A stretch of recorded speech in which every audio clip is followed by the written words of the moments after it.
welcome back to coverage here at Grand Prix, Washington, D.C. I'm Marshall Sutcliffe.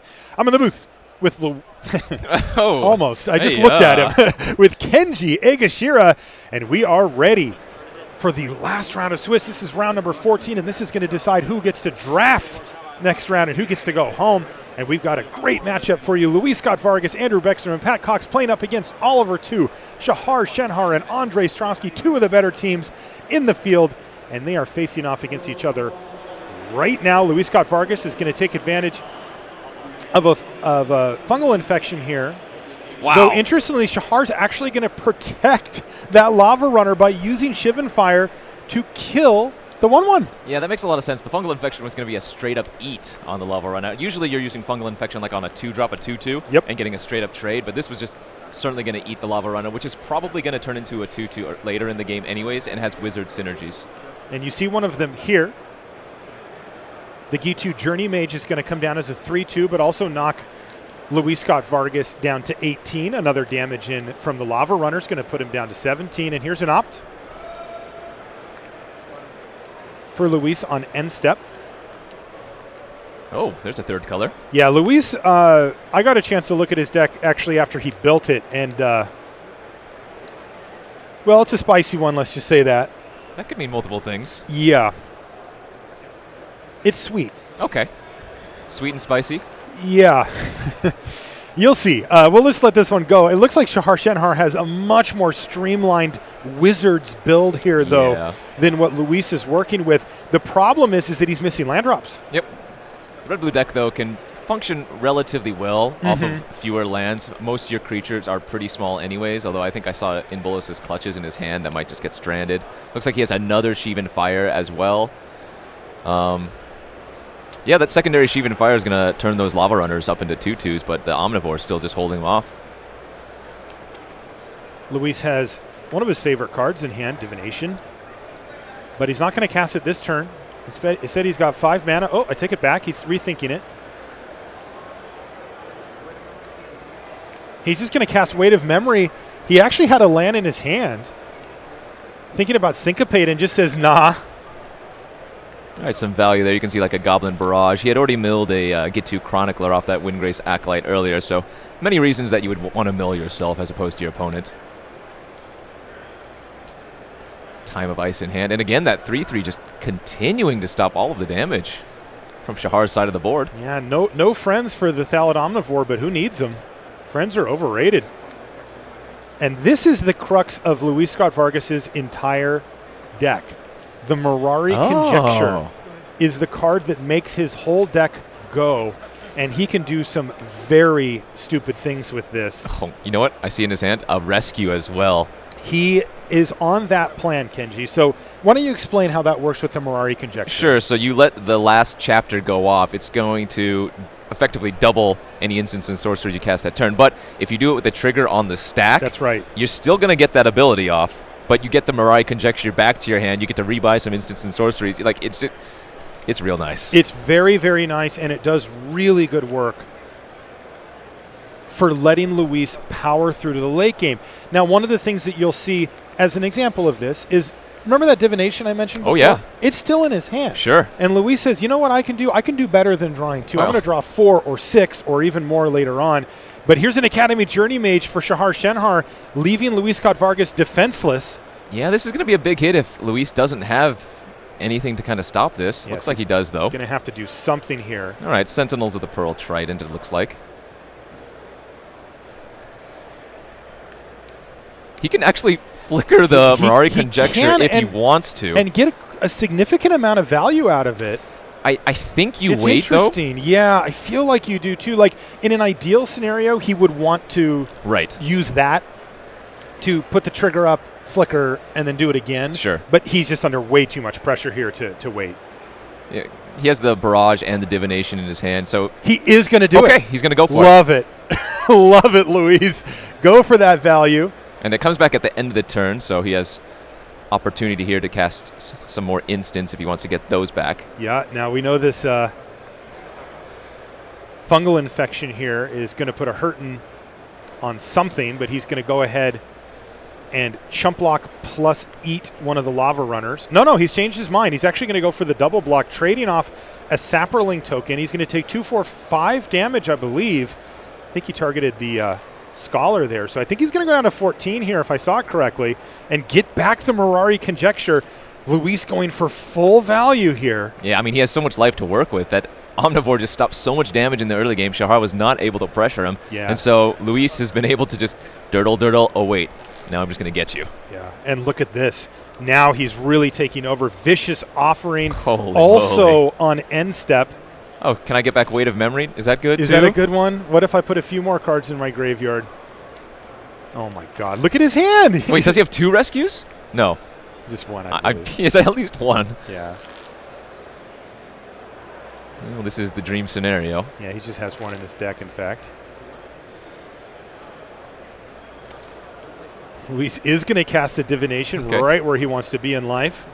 He's definitely just digging for lands at this point, too. He wants to be able to cast all of those threats. That's right, and that is the scenario. That's usually the bottleneck. Right. Right, is that when you have Mirari Conjecture go to Chapter 3, you have to be kind of picky about what you actually want to cast. But I think Luis is going to be able to kind of have his way with it here. Warlord's Fury cycled for Shahar. Surely just digging for a land. He has some nice stuff in his hand, including a Fiery Intervention. Okay. He also has Inbolus's Clutches in his hand. But way off of that right now at only 4. And here it is. Trigger on the stack, cast Rescue, put it back in my hand. This, of course, is playing for top 4 of the GP, by the way. This isn't like a Luis draft video you're watching here. You were not wrong about the Spice Marshal. I was not, was I? Yeah. And you should see, he has more, too. He has one of the most crazy kind of splash. I guess you could call it a splash. We'll see if it shows up. But in the meantime, double Goblin Barrage. And he says, I'm going to attack. You've only got why not? 2 left over. Like, he doesn't even need to cast another instant of sorcery this turn. He can just recast the Conjecture. Yeah. Just getting a double trouble there on the Goblin Barrage means that now he can get back Vicious Offering. Well, does he want to get real cute and buy back the Rescue is the question. Fair enough. No, you're totally right.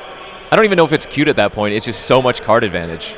But we know he has the Weight of Memory in his hand as well.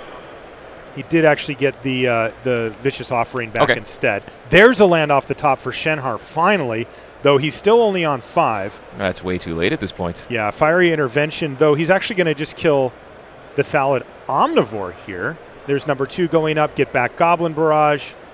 Oh, boy. Luis is going to kick a Caligos Skin Witch and put Shahar in an awkward situation here.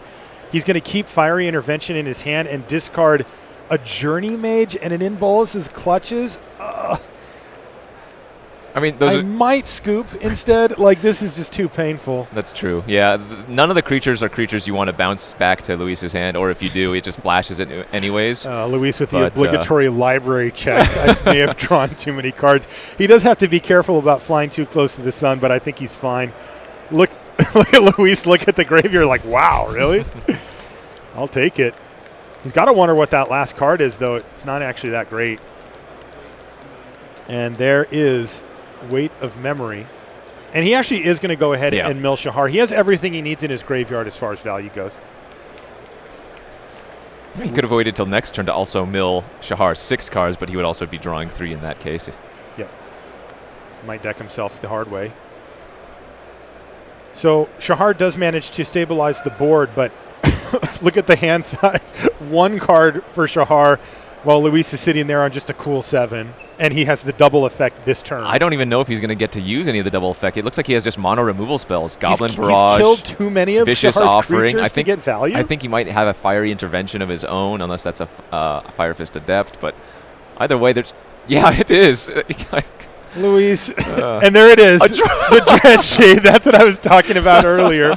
I called it a splash on accident. It's not really, but... Is that a precognition field? Yes. Oh my gosh, dude. Yes, Luis went very deep here. By the way, updates. Oliver 2 beats Pat Cox in game 1. Andrew Beckstrom, BK, he wins game number 1 over Ostrovsky. And dare I say it, Luis is in prime position to win his. So it's looking at the first 3 games. 2 of them are going to go to team Scott Vargas, Beckstrom, and Cox, where Oliver 2, Shahar Shenhar, and Andre Ostrovsky are going to have some work to do. Mm-hmm. Shahar's in desperation mode now, and I have to say, this is really not where you want to be in general, and particularly the Wizards deck actually has a very difficult time coming back from situations like this. Yeah, just your creatures are too small. If you didn't have that early pressure, which Shahar didn't because of a 3/3 of all things, you know, it's just, you can't even try to rip a burn spell at this point. Even Fight with Fire doesn't do enough to Luis.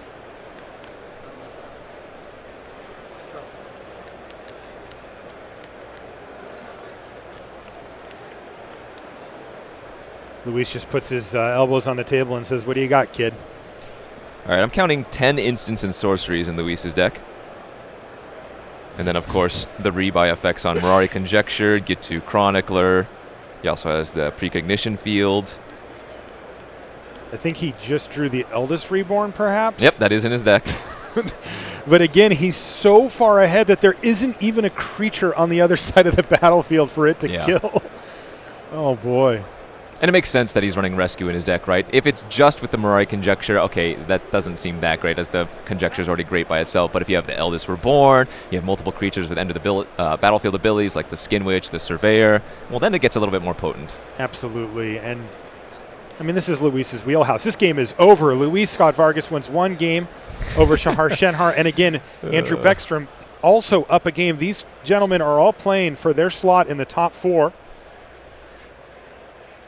This is the last chance to qualify for Pro Tour 25th anniversary for anybody who's not as well. So, again, Pat Cox looking for that invite. Team PT. Would you team with me? Absolutely. Okay. Let's do it. Oh, I'm in.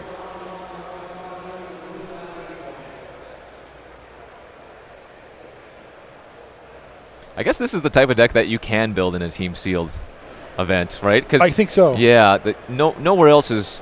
I mean, Conjecture can be good still, but not to that extent. Right. I mean, he's just abusing it. Oh yeah. Right. Rather than just saying, "Oh, I'll get some value here or there." Exactly. Like, this deck is built around that card.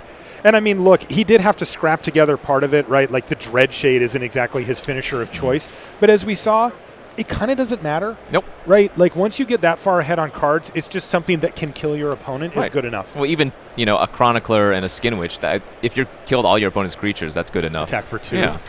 Oh, God. Well, I mean, you saw how many removal spells he had in his hand at the end of the game, I mean, right? he had so many that there just wasn't. Ooh, Simon Gertzen's in. He's in? He's on our team. Oh, locked. Yeah. We're done. Book it. He said team coverage, let's do it. So. Andre, a much better game here, presumably, than his first game. Yeah, the Flyers doing good work. Beckstrom, though, with some serious beef on the ground there.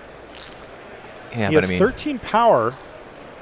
Yeah, the Worm can be chump blocked since it doesn't have trample. The Untamed Kavu is definitely an annoying creature, but it's true. If Andre just passed the turn, or I guess he's still thinking on his turn, he might have something else to do here. Yeah, Andre takes his time. He's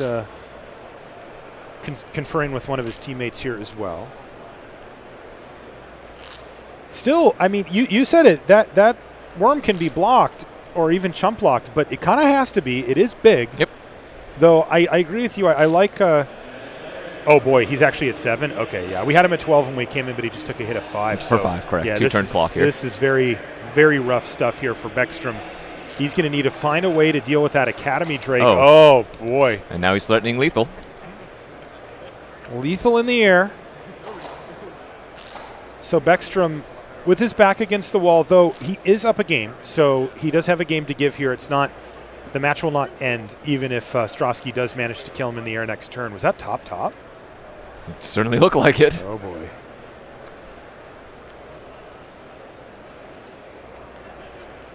So what is Andrew going to do next turn? He has to force some action. Presumably he attacks with the Kavu and the Worm.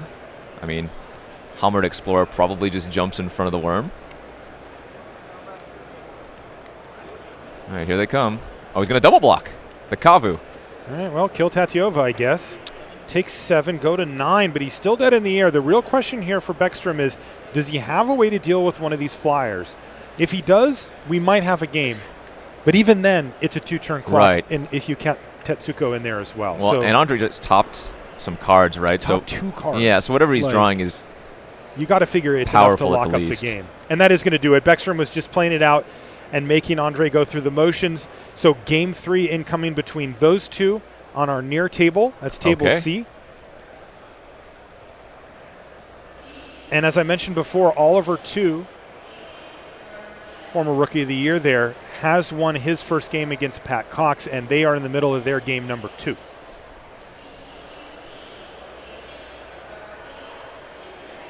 Ooh, this could be a good one. 2 games apiece on either side of the table to kick things off. It is not going to be easy for either team, and they know what's on the line here as well. So let's see what happens on our middle table again. Luis Scott Vargas versus Shahar Shenhar. They both come from Northern California. Luis, of course, fondly remembers when Shahar was just, as he put it, a small child playing in the shop. And somewhere around 2013, Shahar grew like 9 inches and started winning world championships and hasn't really looked back since. All right, this seems like a little bit better of a start for Shahar. He was able to deal with the Knight of Malice with that Shivan Fire, cycle the Warlord's Fury. Okay. And now he has a nice 4-4 up against just the Skittering Surveyor, though it looks like the Goblin Barrage is going to take care of that problem immediately.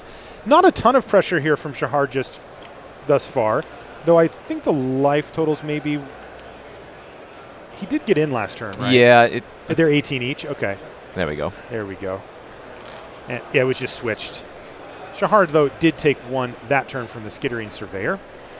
Here's an Academy Journey Mage. A value Journey Mage. Did he not...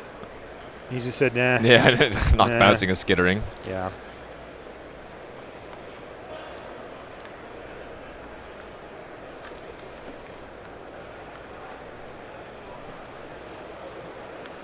What says enters return target creature and opponent. I don't think that's a may. I think it's a must. Yeah, it looks like the... that is a must. Yeah, it's opponent's creatures only. That part you don't have a choice. Right, you can't bounce your own. You do actually have to bounce. You do have to bounce. No, you're totally right, Kenji. Yeah. There it is. I think, yeah, they got a judge on it now. So they do. Now the question is, can they go back? Because we did have a combat step after that. Now, you know, from a sort of casual perspective, we know, well, look, he didn't block. Right. It didn't change anything. He can just put it in his hand. But there was an attack step, a draw step, and now a card cast in between. It looks like the Windgrace didn't mill 3 before that happened, though, and that might be the changing difference. The trigger's on the stack. Okay, well, let's see what happens as far as what the judge can do, because the judge has to take into a lot of different considerations that, you know, you and I wouldn't have to if we were just sitting across from each other, Kenji. But this is, of course, professional level rules enforcement. This is no joke. So it looks like we are going to rewind here. They're going to rewind. Okay. I like that. I mean, whenever they can do it, I much prefer it. Yeah, absolutely. Because this is how the game, air quotes, should have gone. Now, he did put a card back on top, so now he gets to draw it. And does it change his play? I'm kind of curious now. I don't think so. The Skittering Surveyor doesn't do anything unless he has a removal spell in addition to the Surveyor. No, you were wrong, buddy. Look at this. Well, that just means he probably has a removal spell then, I would say. Or the Dreadshade if he's getting the triple black. well, that's effectively the same thing. Yeah, that's a Dreadshade. Well, no, just teasing you. For two 1/2s do block the Academy Journey. And what you meant was certainly true, which is, did he have another spell to go along with it? And in this case, he's just going to chain together Surveyors, and they're actually really good in the deck beyond just the normal fixing. You know, he can spend a lot of mana late if he gets a Conjecture going. Well, plus the Goblin Barrage, they can just turn into 4 damage, you know, to the head.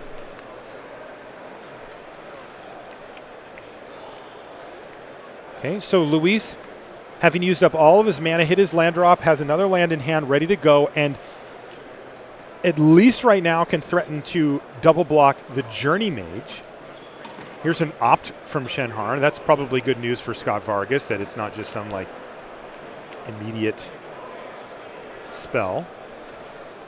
But Shahar is going to go ahead and send him in, and Luis is more than happy here to trade off a Skittering Surveyor for an Academy Journey Mage. I think that's a Chain Whirler there to finish off the other one. Very nice from Shahar Shenhar. So he does get to finish that off, though he did lose the Journey Mage in that. Yeah. So not perfect, but Goblin Chain Whirler, very annoying card if you're planning on blocking. You know, 3/3 First Strike gets through a lot of the blockers in this set, so it kind of forces Luis, at least at some point here, to have an actual removal spell for it. Yeah, Shahar doesn't make that attack unless he has something like that, almost certainly. Definitely. You don't want to trade a 3/2 just for a 1/2. All right, well, Luis clinging to that one last swamp for his Dreadshade. That does do the job, and wow, we actually have 2 of the triple-colored rares going against each other. And we know which one wins this fight, don't we? Yeah, but we also said these were the 2 least effective ones. Yes, we have number 5 on Luis's side and number 4 on Shahar's. But, ooh, it's going to get bounced back to hand, though, and an attack for 5. So the tempo game strong here for Shahar Shenhar. Oh, have I spoken too soon? Just a blink of an eye, though. Okay. So he can bounce the chain whirler, send that back to hand, only take 2 damage for the turn, and keep that string of cards going. Right. We call that velocity, moving through your library like that. And that's something that Luis is very interested in. Drawing cards, getting them in the graveyard, manipulating his library. He wants all of that as much as he can get. And now he's actually going to be able to cast both the Windgrace Acolyte as well as the Dreadshade this turn, and he's not facing down the Chain Whirler, so the first strike isn't applicable. Yeah, the Academy Journey Mage, though, does have a good attack this turn, but it looks like Luis's hand is pretty stacked. I did see the Mirari Conjecture again in there. Yeah, that is how he will win. Turn. Yeah, that's how he'll win if he wins. Of note here, Kenji, take a look at the top of your screen. Oliver 2 just dispatched of Pat Cox, so that is 1 match to the team on the left, meaning that if Andre Ostrovsky can win the next game against Andrew Beckstrom, or if Shahar can chain together back-to-back wins against Luis Scott Vargas, they're into the top 4. Very nice. Ooh, this is a good close one. Luis does look like he's in a good position here, though. He is still at a healthy 14 life. He has Opt. He also has the Mirari Conjecture. He can really start to get value off of that. Yeah, the nice thing is that Luis has such a high velocity or number of removal spells in his deck. So, he can stop the early aggression from Shahar if he had a fast curve, which he didn't. Shahar just played, like a 2-3 and a 4-4 that immediately died, but Luis with a healthy life total. He has a Skin Witch in his hand now. Yeah, and he's probably just going to cast that. Yeah, just kick it. That's going to take half of Shahar Shenhar's remaining hand, and it's also a nice blocker for the Tolarian Scholar. Yeah. Oh my God, I love Caligo Skin Witch so much, Kenji. It's great. It's just great. Like sometimes you play it on turn 2 if your opponent just goes a bear or into a 2-3 or whatever, and then later in the game, we've mentioned it before, but people are often holding on to more expensive cards, kicker spells, stuff like that. I mean, did you see what he hit in the game 1 with it? Oh my God. Bolas's Clutches, and what was the other one? I can't remember, but it was awesome. Oh, it was a Journey Mage. Journey Mage, yeah. By the way, have you ever read the flavor text on that card? It's nasty. Yes. Yeah, not pretty. You don't want to picture that. Kind of an obligatory block here from Scott Vargas, I'm assuming. Well, he knows he has the Chain Whirler in his hand, remember? Sure, but it's not going away. Okay, you know what? It looks like Game 3 is underway between Beckstrom and Ostrovsky. So I think we're going to jump over there because that could absolutely end the round immediately. And it's tough to interrupt a game, I understand. But here's Divest on the stack from Ostrovsky, who has a 4-4 Shauna on the battlefield right now. He's going to take a look here at a Guardians of Koilos, but also an Untamed Kavu. 5 mana for Beckstrom. Beckstrom with that grind, though. Yeah, it's an interesting choice here for Andre, as the Guardians can bounce the Mending of Dominaria. Right, and that's already getting some value anyway. And whatever one Ostrovsky takes away, Andrew can get back anyway. Yeah, it just tells you a lot about his game plan here. Andrew's going to take the hit of 4 damage. Any creatures in Andre's graveyard? He does have a Whisper on the battlefield, too. Doesn't look like he has any right now, though. Let's see what Beckstrom wants to get back.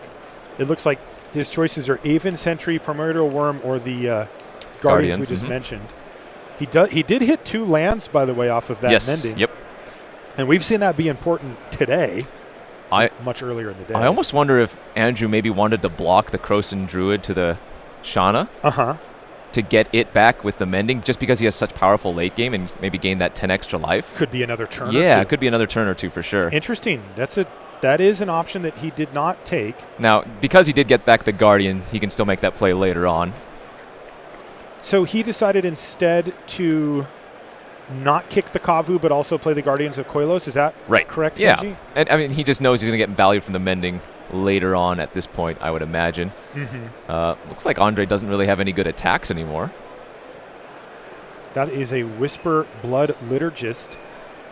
Looks like no creatures in the graveyard right now for Ostrovsky, though I do see Yawgmoth's Vile Offering up there. we might have missed out on the Bloodbath. Okay, there it is. The Mending of Dominaria. Going to 4. Once again, Chapter 4. BK, he reads very quickly. All right, so it looks like a Bailoff Gorger and an Llanowar Elf. That's right. And it looks like he's just going to go with the evasive creature here. Getting back the sentry. Yeah, makes sense. I like Beckstrom's game plan here. He is on the full grind, and against what's essentially just a big suite of ground creatures, that is a good plan. Well, remember how the previous game went. Andre won with, what, 3 flyers? Or at least 3 unblockable creatures. Cloud Reader, Sphinx, Academy Drake, and there was the Tetsuko, I believe. You're correct, yeah. Here's a somewhat scary card with the Coldwater Snapper, but it really only gets scary if it gets augmented. Right. Arcane Flight is the card I'm thinking of in these colors. He's not playing white, so no Sarah's Wings like we saw in the previous match with BBD. Really don't want to see. Yeah, there's no Arcane Flight in the deck for Ostrovsky either, so it looks like that 4/5, not that scary after all. Nope. It's actually just kind of big on the ground, but that's not something that Beckstrom's particularly worried about.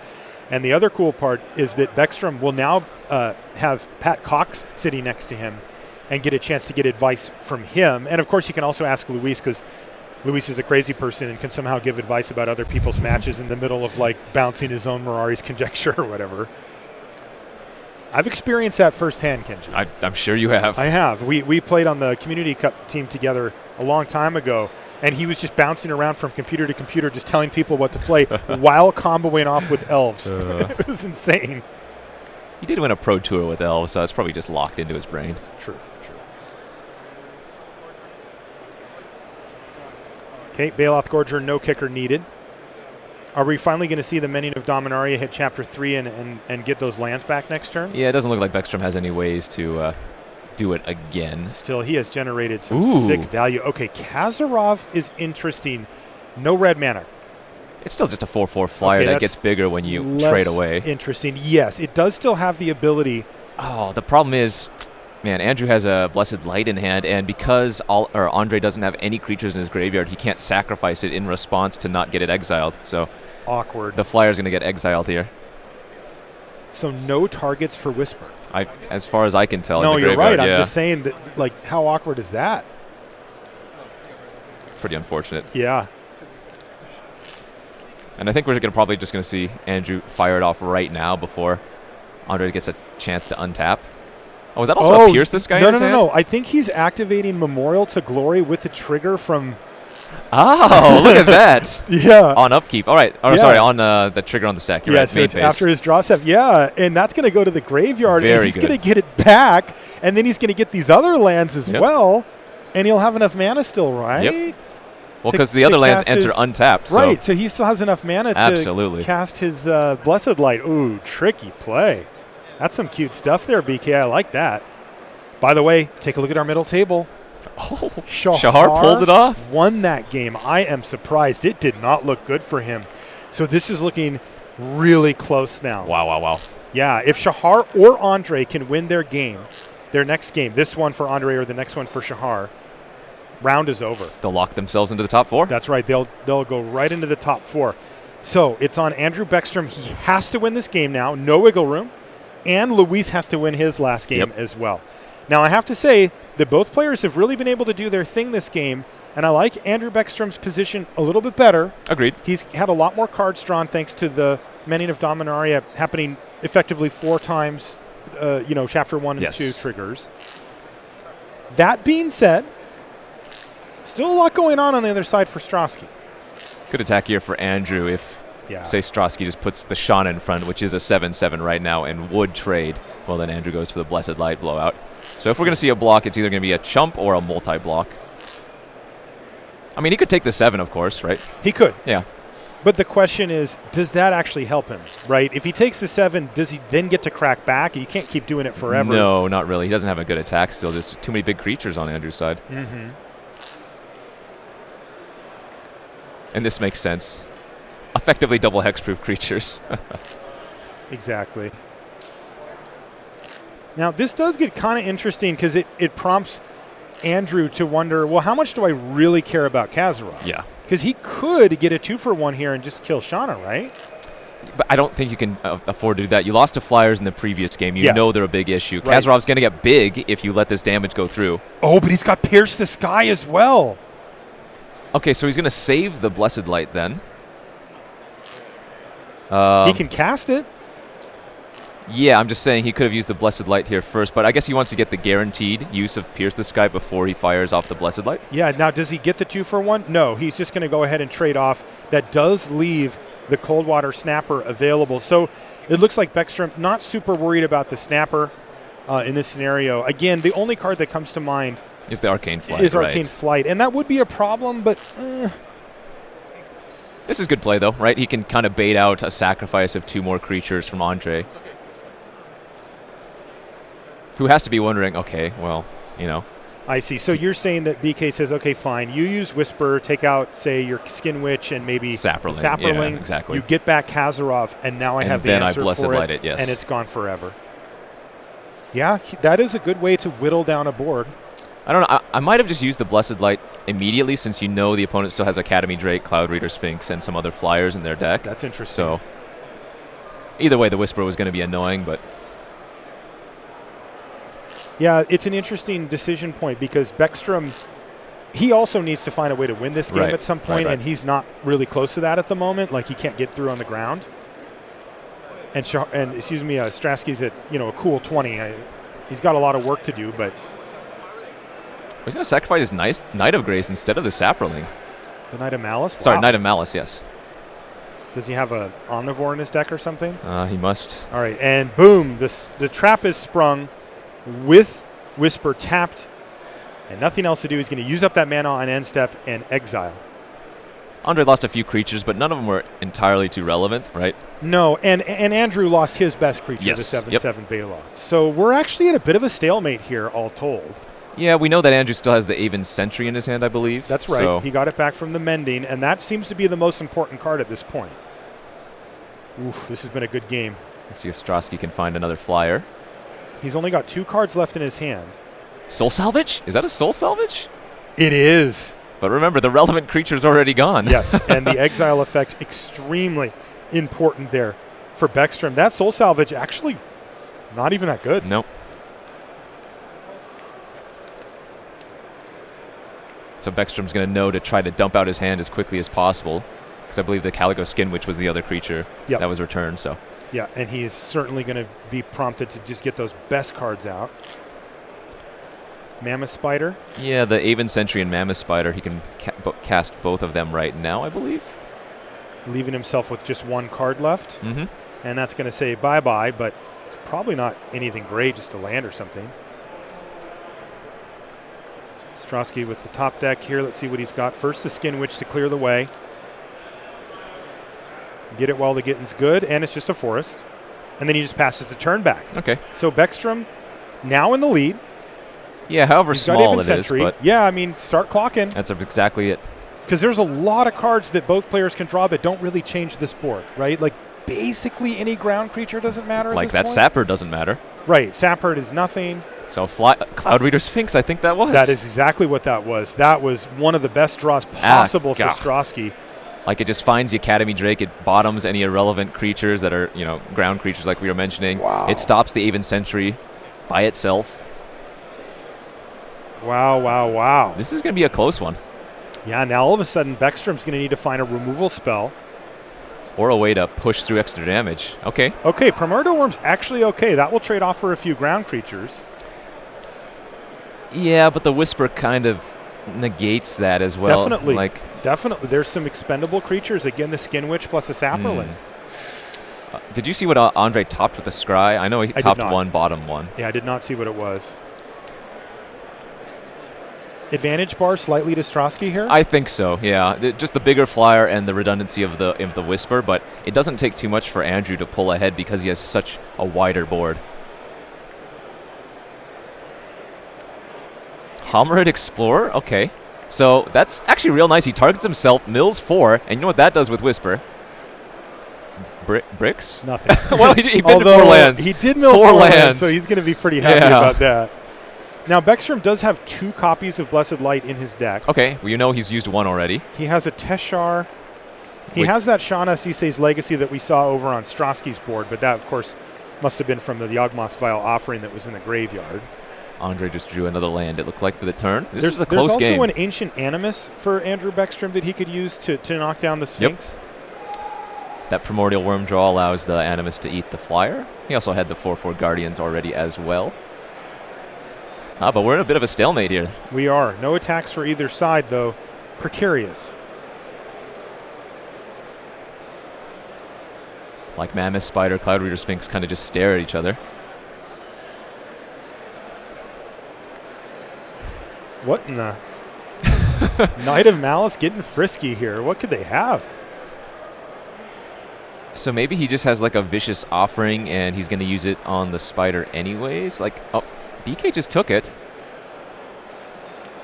Okay, down to 12. Nice attack there from Ostrovsky. Yeah, it is a 3/2. It is. I'm trying to think of all the different cards that could be relevant there. I mean, you're just thinking like pump spells and that kind of thing? Yeah, but even like a singleton pump spells.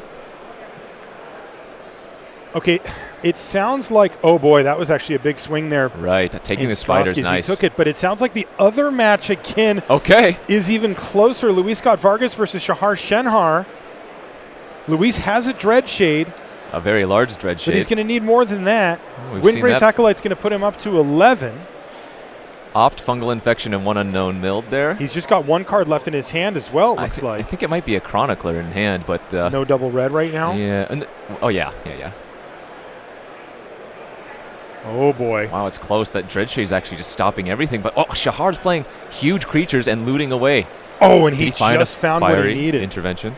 He actually found a Academy Journey Mage. Okay, that was a wow. Yeah, so a big draw there from Shahar Shenhar, pitching that mountain. Oh God, that mountain that Luis needs to bring back any of his Instance of Sorceries. Yeah, it is hard to wedge that Dreadshade into a deck, and this is getting awkward here for Scott Vargas. His match could decide here as well. That's Adeliz. Yes. Bounce. Dreadshade now. Oh yes, my gosh! Attack with everything. This is getting That's way 10 out of damage. hand. That's 1 life left for Luis. If Shahar makes an all-out attack. Wow. That's exactly what Shahar Shenhar's done.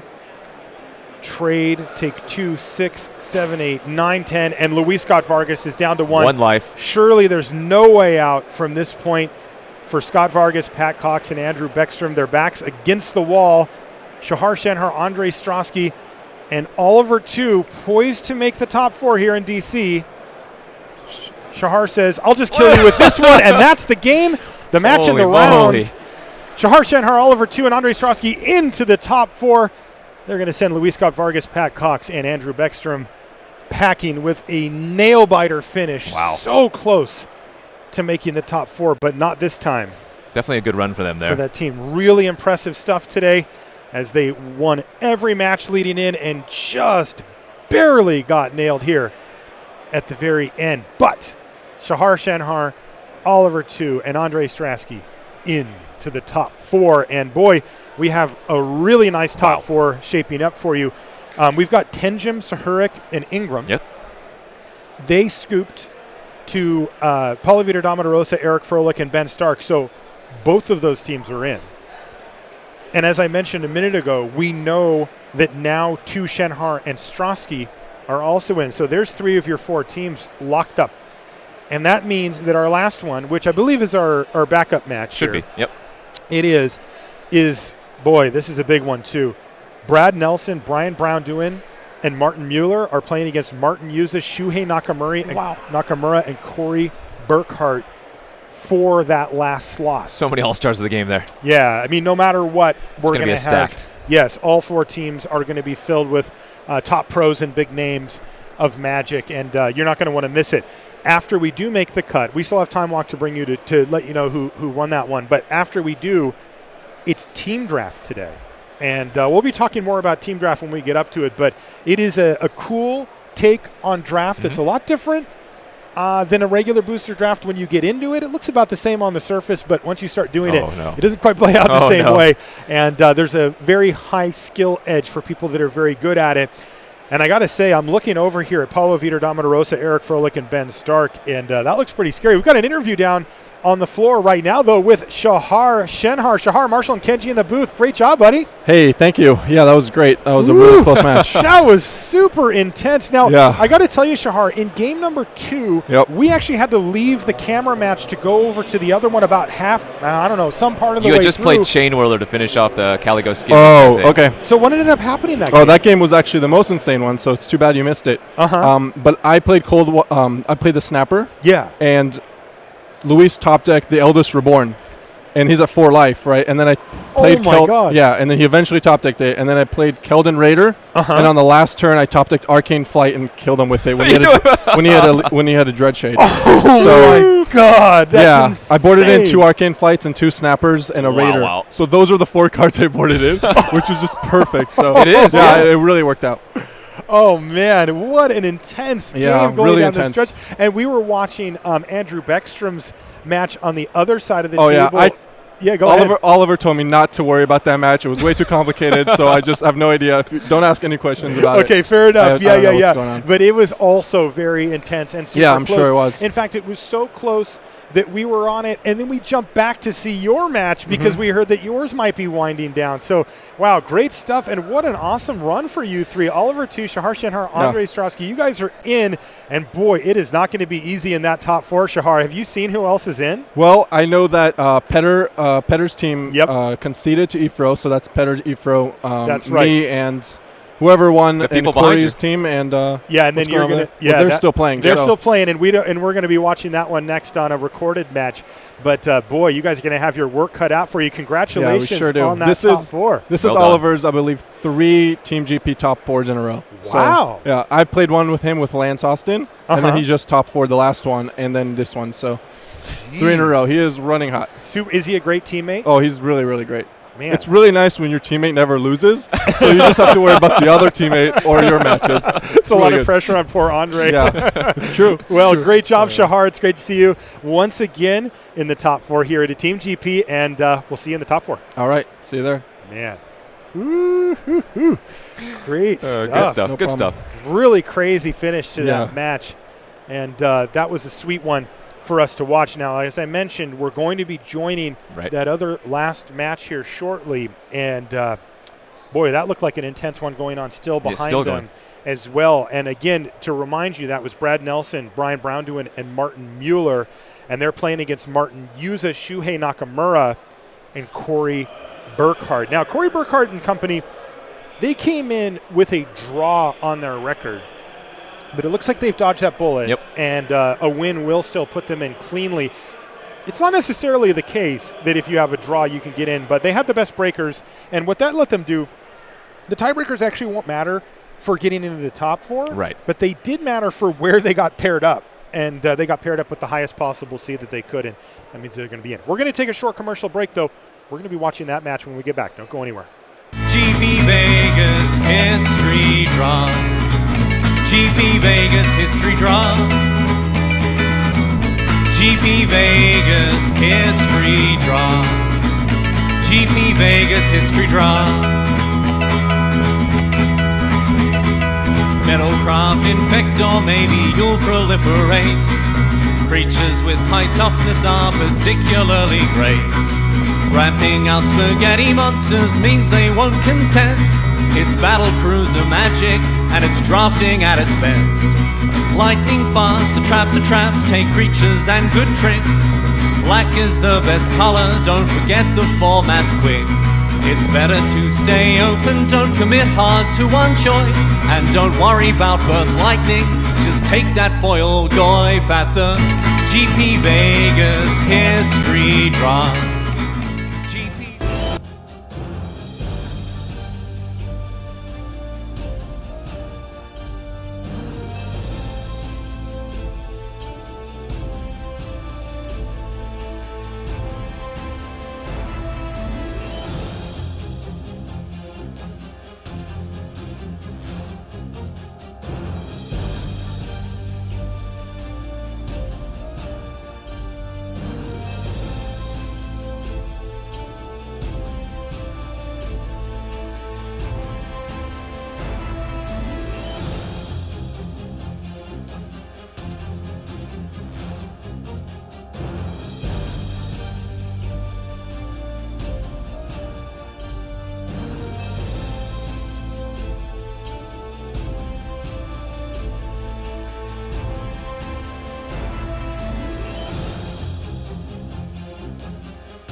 Red Zone here at Grand Prix, Washington, D.C. That's Kenji Egashira, Marshall Sutcliffe. Welcome back to live coverage here. Got a smiling Eric Froelich behind us, and why not? He's in the top 4 with his team, but we've got one more spot to give away, and we're going to watch it right now. So this is Time Walk, but we've got a little bit of time because, as you know, here in real life time, we are actually going into the draft portion. So we're going to be watching this whole match as it unfolds. And this is a big one. This is Martin Yuza, Shuhei Nakamura, and Corey Burkhart facing off against Brad Nelson, Brian Brown-Dooley, and Martin Muller. And this is for all the marbles, a top 4 finish for the team that wins this round. And send you packing, do a little PT testing tonight for the team that doesn't. So let's see how this ends up playing out. We're going to start off with Martin Muller versus Corey Burkhart. Corey makes short work of Naban there, using a Shiv and Fire to kill him. But a nice follow-up couple of plays here. Oh, I spoke too soon. Wow. D2 Chronicler there for Mueller is the only thing left after Castdown takes down that Keldon Raider. Corey has a ton of removal in his deck. Holy He's moly. Already used 2. Yeah, I see an Eldest Reborn. I think I see another Shivan Fire. Like we know he has Icy Manipulator from a previous round. His deck looks very good. It's a little bit surprising to see Martin run out the Chronicler there. I guess he just wants to push damage. Maybe he didn't have many other early plays. But yeah, I'm a little surprised too, but it does actually work out reasonably for him, although maybe now we get the complete answer here. He was thinking of, oh, I'll just pick this thing up later. Yep. And he does now. Uses Blink of an Eye to pick up his Chronicler and kind of dodge the bullet on that Eldest Reborn trigger. Still, Corey Burkhart with an empty board looks pretty good. It's a 10-mana draw the card here with Chronicler Blink of an Eye combo. Yeah, he gets to keep his 1/3. Oh, squeeze the discard too. Wow, that is value. So Martin Mueller kind of dodging this Eldest Reborn. Oh my God, Demon Lord Belzenlock now for Corey Burkhart. He even gets a free Deathbloom Thallid off of it. Oh boy. He does lose a life, remember, for each card. So it's not free, is that what you're saying? Yeah, it's like a Phyrexian Arena type of... Oh boy, risky business here from Martin Mueller. Using his Academy Journey Mage to bounce Demon Lord Belzenlock and opening the door for another trigger here from Corey. I feel like he's pretty happy. Yeah. Corey still had a very healthy life total. Can take the Keldon Raider here, can take the Naban. I don't think he takes the Squee. Take the Squee. Steal it. It'll just die and then go back anyway. Yeah, Keldon Raider seems like the biggest threat that he can take. He also gets the trigger off of the Raider, which could be handy. Right. Nice little rummage. Is he discarding? Is that a rescue? No. He discarded Belzenlock. What? Oh my God, he has another Demon Lord Belzenlock. I'm like, how is it possibly correct to discard Demon Lord Bel? Like, that cannot be. My brain stopped, my whole body froze up, and now I have my answer. Corey Burkhart with the backup demon. Well, even still, I'd like. Oh man, you might just keep it. Well, I think I would. I mean, maybe he has Graveyard Recursion in his hand right now, but it's the only dead card in his hand. You still have to worry about something like in Bolas's Clutches, or just. There aren't too many burn spells that'll straight up deal with Belzenlock, but oh wow, that's some real good value. And of course, Martin Mueller is really impressing me with his ability to kind of get around every stage of Eldest Reborn. He bounces creature to keep it from getting sacked, and now he bounces the creature that got back because it was his. Corey should have known that Blink of an Eye was in his hand, though, so that was just a risk he was willing to take. It was, yeah. And then interestingly, Martin also got around the discard by discarding Squeeze somehow. So. Maybe Eldest Reborn isn't that good after all. It's still very good. I know, it's my favorite card in this set. Come on. All right, so Deathbloom Thallid looks like another Shivan Fire Swamp. Might be a Dark Bargain I see in Corey's hand. This is really interesting line here from Mueller, though we are going to see that Shivan Fire, and that was a critical juncture because that's one of the only ways that Mueller's going to be able to win long-term against Demon Lord Belzenlock is bouncing at attack, maybe counter on the way back or something like that. But instead, Corey has a Shivan Fire, and that means instead of taking 4 damage, he takes just 1. Corey really needs to think long-term here with his hand. He has so many options with 6 cards in hand that he doesn't necessarily need to rush to get Demon Lord Belzenlock back down again. Wow, I think Wizard's Lightning was the draw for the turn, too. His deck is just infinite removal. Mono removal and bombs. I'm loving it. Yeah? I am loving that deck list. Though I got to say, I really like Martin Muller's list here as well. Blue-red Wizards with a bunch of tempo plays can absolutely overwhelm decks like with what Corey has going on, though it is going to be very difficult to do so with Corey still at a pretty high life total of 14. Do you think blue-red is maybe the second most popular combo? Yeah, it's we've been seen? green-black right and after then green-black, right? Yeah, for sure. And we should note that the green-black decks have almost all had a splash for blue, or exactly. maybe red. Right. But I think you're right. Yeah, I think blue-red. Now, Corey's the one who's playing the tempo game here. Snaps off a block on Squee. And look at the value here from Martin Muller. Another G2 Chronicler picks up that same blink of an eye. Actually, he picked up the old one, but whatever. And that was going to be the third time that blink of an eye is going to happen. Yeah, it makes it much more awkward for Corey just to play out the Bells and Lock again, as he might just be stuck with so many cards in his hand. Although he has been hitting his land drop, so casting multiple spells a turn isn't too much of an issue, it seems. No, it's really not. And, the other thing to consider with he has to keep going. He does. Oh, no. That's 2 damage. That's a lot of lands. Oh, my God. There we go. So he's going to take 3.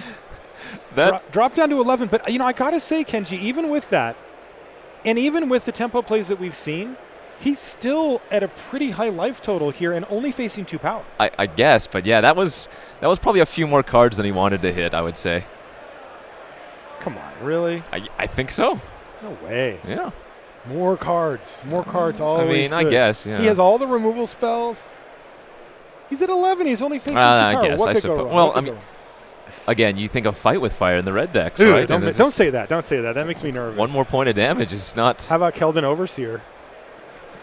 Yeah, okay, that's pretty good, too. 6 in the air while Corey's tapped out. Martin knows that Corey has that Icy Manipulator now, so if he does have a Keldon Overseer, now would be the turn to get in that 6 points of damage. The good news for Corey Burkhart is that he doesn't. Oh, well, fair enough. But he does have Wizard's Lightning. He has that Keldon Overseer we talked about before. Or excuse me, the Keldon Raider we talked about before. And then we also knew about Blink of an Eye. And he just found Fire Intervention off the top with that. Okay. Yeah, it's going to be unfortunate if Martin is forced to use 2 burn spells to take care of that Bells and Lock. I didn't see what he discarded, but Keldon Raider hits the battlefield. And wow, just none of Martin's creatures are very good versus Deathbloom Thallid. No, Deathbloom Thallid is the stop sign that Corey Burkhart needs to find himself the time. Is he going to cast this Demon Lord Bells and Lock for the 4th time? Well, he can actually cast the Familiar first and then cast any of those other historic spells for a slightly reduced cost. Wait, is that a Yargle too? Wait, is the Yarg Dad in this deck? I think he has Yargle, Bells and Lock, Icy Manipulator among... maybe it's a Soul Salvage, but let me check the deck list real quick. I think he has both. Yeah, Yargle is in the deck, so he is. There it is. It's Yargle. Oh my God, Corey's doing it in style. Yargle actually not terrible here. I mean, if it trades for the Keldon Raider, I don't think you're unhappy. It straight up eats the Chroniclers. Wow. Yeah, now all of a sudden, Corey Burkhart in a really good position. He has a Wizard's Lightning in hand still, right? So he can kill the Raider and start smashing with the Yargfather? Yeah, he can't cast it this turn, but... yeah. Man, Yargle. Yargle's trying to make it into his first GP top 4. Part of the team. You're only supposed to have 3 team members, but... He's just going to intervention it here, I would imagine. Maybe the Flyer, though. Look at that respect. Okay. Yarg down. Corey double checks to say, you sure you want to target this one? This one? And Martin, though, again, no attacks, has Corey down to 11, but that is significantly away from lethal here. And Corey with an absolute powerhouse of a hand.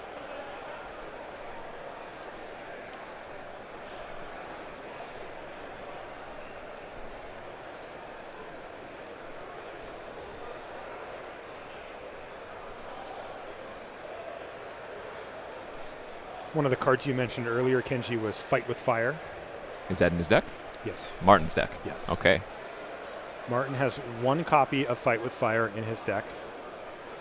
And that could mean that if he goes for Demon Lord Bells and Lock again... If Corey does, yeah. If Corey goes for it again, he would be at 10, and he could die to it. Wait, I think I also saw Jaya's Immolating Fire. That could be why he's running Yargle. The Inferno? Sorry, Inferno. Well, if he has that, then Martin may not have the time. The answer is he does. It's in his library. I think I saw it when he was shuffling for the skittering surveyor. Oh, I see. Not in his hand. Yeah, okay. yeah. Yargle back again after the soul salvage. Yeah, I think Corey's probably thinking about a fight with fire and just is not going to play the bells and lock anymore. He doesn't. And there it is, fight with fire. And but a he Wizard's also Lightning. has Wizard's Lightning, and he just 13 Corey Burkhart out of nowhere. Okay. Martin Muller with the fiery finish earns the game win for him. Whoa, baby! I mean, that's how you do it. You think 11's pretty safe? Little do you know. Did you see Corey? He just put his hands up like, what the? Is this real? In the meantime, Shuhei Nakamura has won his first game over Brian Brown-Dooley. And Brad Nelson and Martin Yuza are interlocked in battle. Let's jump into game number 2, though, between our two players in Table B. We saw a lot of Brian's deck in one of the previous rounds. He has a lot of powerful cards. I think he has double Evra, Ariel, On Sarah's Wings, Sealaways. Quite powerful bombs. That is fantastic lineup, yeah. In the meantime, Shuhei Nakamura ahead on board. He's got Daneth the Capuchin as well as an Academy Drake.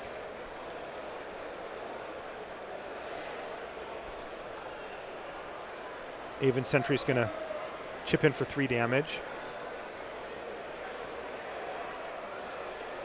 And Time of Ice to slow things down here for Nakamura.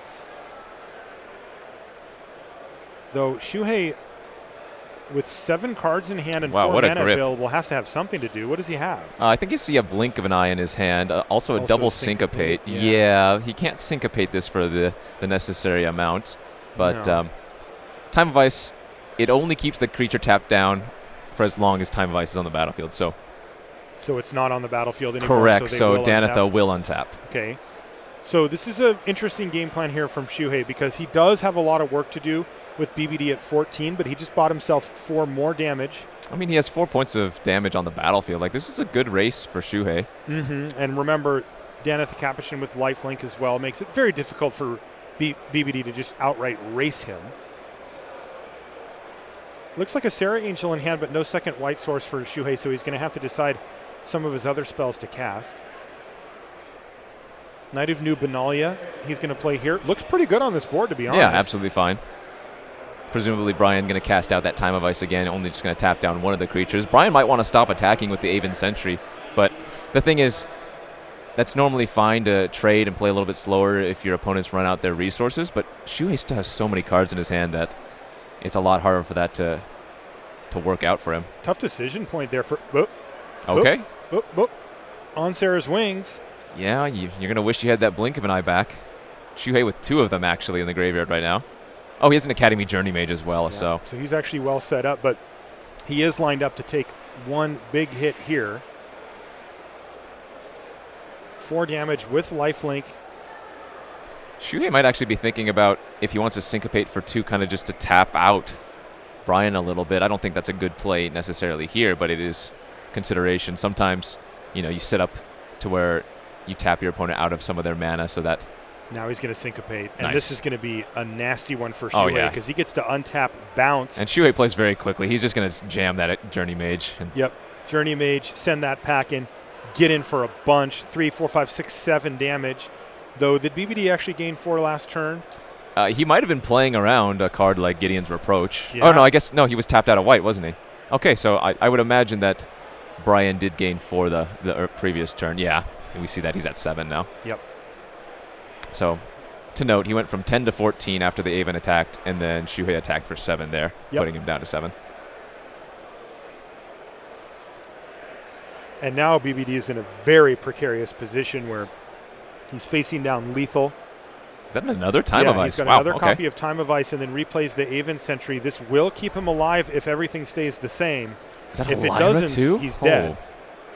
Wow, Shuhei has a lot of nice white angels in his deck. The problem is that Avon Sentry just trades away with anything. Like it's bad blocker. A potent attacker, but yeah, not a very good blocker. And what that means is that BBD's going to fall down to just 3 life here. And any threat from Shuhei is probably good enough. any interaction with the creatures, probably good enough from Shuhei. The Time of Ice could buy him some extra time.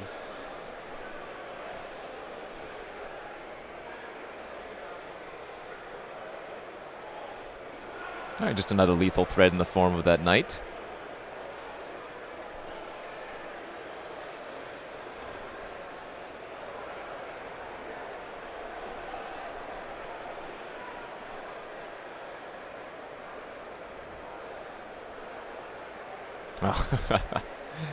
More Aven Sentries. So 2 Time of Ice, 2 Aven Sentry for BBD, but they're not getting the job done here. Well, everything is getting frozen and icy, but that will not quite do it. No, just a Syncopate. It's a good use of Syncopate, and this does force a block if Shuhei wants to trade the 2-2 for the 3-2. Shuhei, though, doesn't give BBD that option, just attacks with Dan at the Capuchin. BBD snaps off the no blocks, goes to 1, and is facing down a massive board state here. All right, we're going to have to mute our mics for just a minute here because we're going to be doing the top 4 announcement. We don't want to get any spoilers about the match that we're watching, so we'll be right back.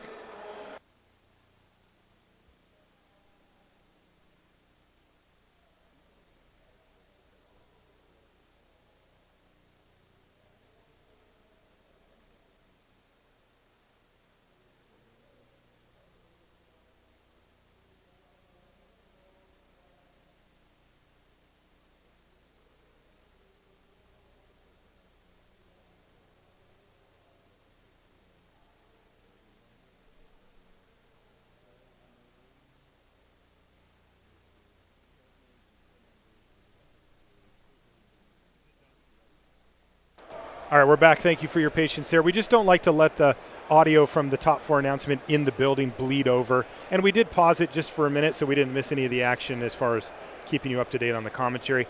But this is Invoke the Divine on his own. Some nice tech, yeah. Yeah, and it had the trigger up already, so he gets all the value from it. And the point of that, of course, is to gain 4. Right.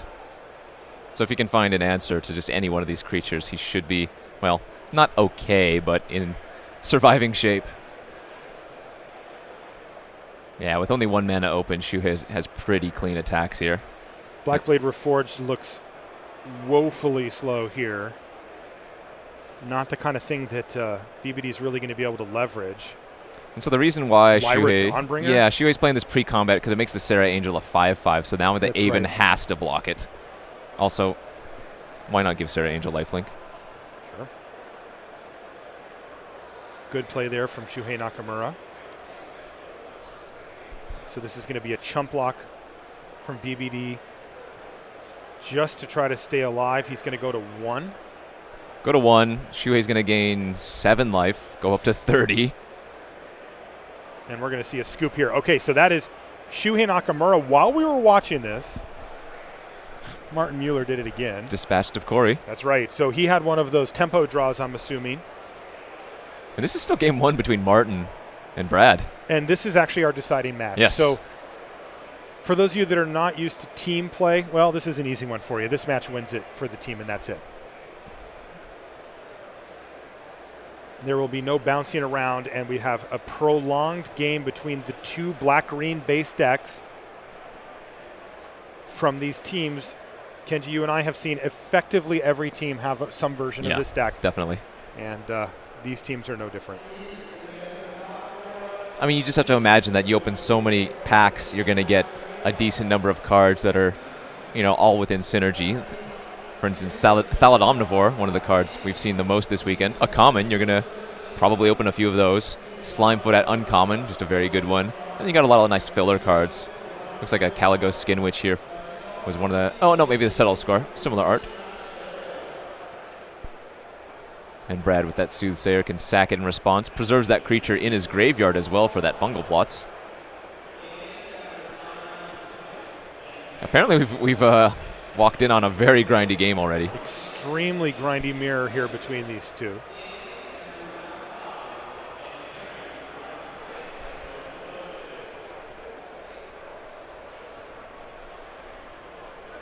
I think positioned firmly in Brad's control. just fungal plots with Soothsayer is too good. Like, he's at 17 life, so he doesn't need the life gain from the fungal plots. He can instead just sack a single Saproling to the Soothsayer to draw a card. And now we have library-sized checks already happening here as well, Kenji.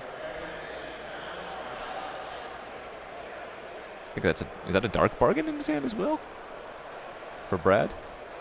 Oh, Migration? How about 4 more tokens for 6 mana? So it's not cards that's a problem at this point for Nelson. It's more like, how does he just get the win done, right? Like, what's going to be the card that he plays that Martin doesn't answer that he can use to kill Martin? I think he already has the win con. It's just going wide.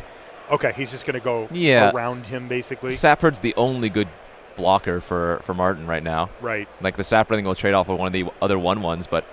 Yeah, no, Saproling Migration plus Deathbloom Thallid last turn did turn Brad Nelson's board from not so hot to really nice. Yep, we're just going to see everything attack. He's going to maintain the Thallid Soothsayer. Sure. I mean, I wouldn't even mind saying that in, but it makes sense, obviously. It's still a very powerful card when you have that many cards left in your library. Good backup plan as well, in case this go-wide thing doesn't work out for you. Yeah, it looks like Hughes over there was just been flooding out for the last few turns. Migration of his own now, all right. Well, that does buy him some time because those attacks for Brad Nelson don't look quite as good. He can still make them and trade off a bunch of stuff. Fungal plots activated once again. I see Memorial to Folly, though, was the land drop last turn for Nelson, so there's a Thallid Omnivore sitting right on top. It could be something even better we don't know about. But I mean, just the mass attacks are going to finish off the game pretty quickly. Martin, again, needs to top deck another irrelevant spell. Yeah, this time the Soothsayer does get into the red zone, and Martin is in a very precarious situation. Yeah, it's just going to be the Omnivore. But he has enough mana to activate and to cast it, and it looks like Martin has scooped. Yeah. Because that was his library he was looking at. Game 1 to Brad there. Yeah, so game 1 to Brad Nelson. Again, the winner of the match is going to be into the top 4.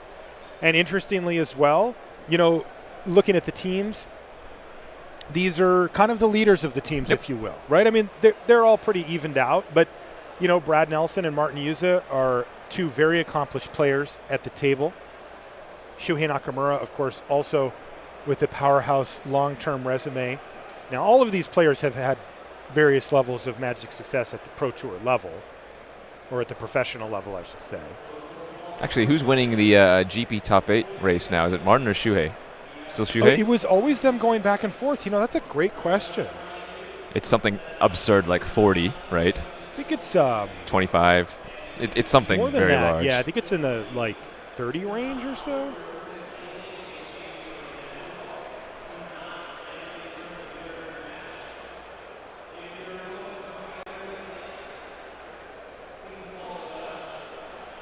Simon says 30. 30?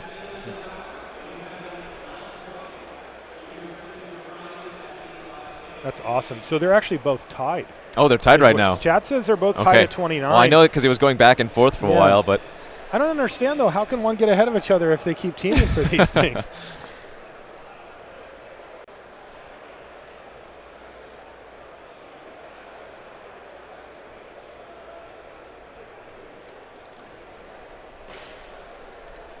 I'm going to take a look at two deck lists here, see what kind of cards they might be bringing in from the sideboard. Oh, interesting. Martin has a Knight of Malice that he's not running in the main. What? He's not running not running a Knight of Malice in the main. Man, that is a premium 2-mana spell. He must just not value the cheaper cards that much. Yeah, he has 2 fungal infections as well that look like they're in the sideboard. Holy smoke. Wait, this list must be incorrect. He has 4 Deathbloom Thallid and a cat. No, it must not have been marked down correctly. Right?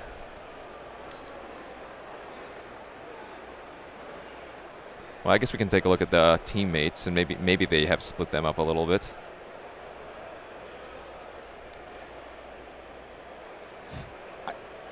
It's weird, but I think it's actually right. Oh, well, yeah. So Corey has the majority of the good black cards, it looks like. Okay, yeah, because the green cards are pooled over for Martin's direction. There it goes, yep. Yeah, he's got Baloth, Gorger, Sure, 1 Llanowar Elves, Mammoth Spider, okay, but he has 2 Saproling Migration, a Song of Freyalise, a Verdant Force, and 3 Sapherd. Ooh. Triple Sapherd with Song of Freyalise and 2 copies of Saproling Migration. That's a way to win a game a little quicker than that last game went. Song of Freyalise is so absurd when it goes off.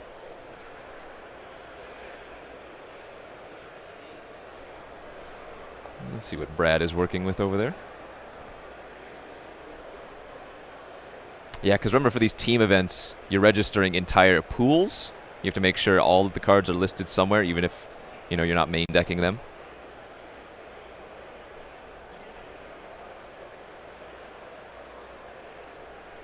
Similar deck from Brad. 2 Sapherds of his own, 2 Migration, Spore Swarm, Fungal Plots. We saw that in the other last game. 2 Omnivores, Torgar, Whisper. Oh, that's nice. Look at this, turn 2 Slimefoot here for Martin Yuza. Yeah, that's fine, but like we were mentioning at the beginning of the day, an early Slimefoot's not, deal with it now. Yeah, it's rare that Martin will be like, let's just start making tokens, right? And he's got a Skitterine Surveyor to go grab a land. He was splashing for blue. I don't think that Brad is. Okay.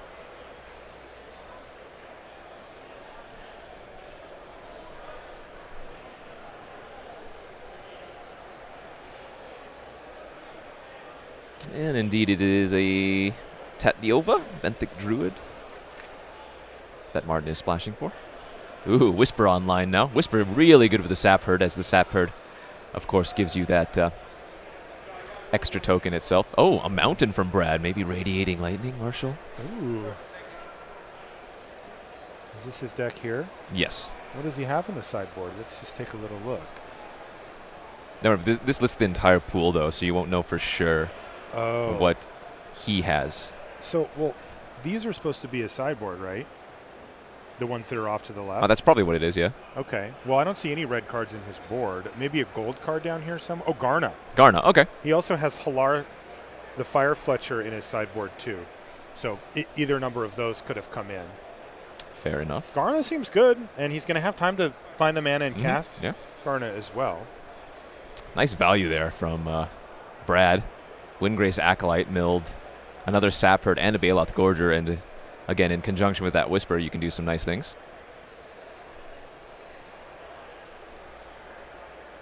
Ooh, Helm of the Host for Martin Yuza. This is a big play for his team. Martin is up against it here. He has to win back-to-back games against Brad Nelson to put his team into the top 4. All of their hopes lie on his shoulders, and now he has Helm of the Host. Helm of the Host is a great way to do that, Marshall. Yeah, get that thing on that Slimefoot and start going.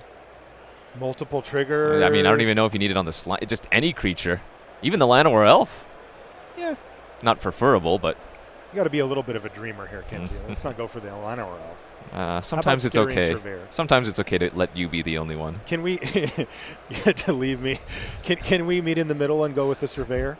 Okay. All right. I'm fine with Teamwork. Adventurous Impulse is going to find a swamp here for Yuza. He immediately plays it.